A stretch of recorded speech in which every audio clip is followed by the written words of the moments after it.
अमेरिकेचे राष्ट्राध्यक्ष Donald Trump यांनी अखेर इस्रायलच्या मदतीने इराणवर हल्ला चढवलाय। इस्रायलनं इराणची राजधानी तेहरानसह 6 मोठ्या शहरांवर मोठा हल्ला चढवलाय। क्षेपणास्त्र सोडली आहे। खेमेनाई यांच्या निवासस्थानाजवळही स्फोट झाल्याची वार्ता समोर येते। इराणच्या राष्ट्रपती भवनावरही क्षेपणास्त्र सोडण्यात आलेत। इराणची अणु ठिकाणं लक्ष्य करण्यात आली आहेत। इराणकडून या हल्ल्याला प्रत्युत्तर देण्यात येत आहे। मध्य पूर्वेतील या युद्धाची झळ आता जवळच्या सर्वच राष्ट्रांना बसणार आहे। पण चीन आणि रशियानं या इराणला मदत केली तर जागतिक युद्ध भडकण्याची भीती वर्तवली जाते। या युद्धात भारताची आणि त्याच्या मित्र राष्ट्रांना कुणाकुणाला पाठिंबा आहे हे पाहूया।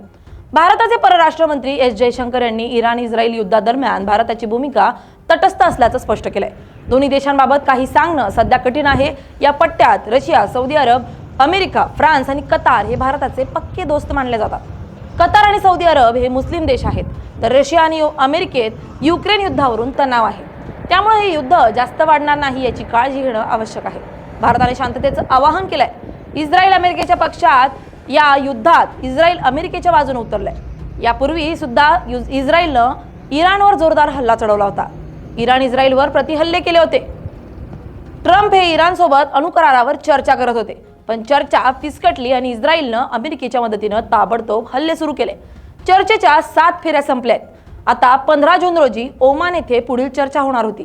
त्यापूर्वीच हल्ले सुरू झालेत। सौदी अरब इराणसोबत सौदी अरबने इराण आणि इस्रायल युद्धात इराणची बाजू घेतली आहे। सौदीनं इस्रायलला शांतता धोरणाचं आवाहन केलं होतं। आता युद्ध पुन्हा भडकल्यानंतर सौदी अरब अमेरिकेच्या बाजूने उभं राहतं की इराणच्या बाजूने हे लवकरच समोर येईल। सौदीनं दोन्ही देशांना शांतता ठेवण्याचं आवाहन केलंय।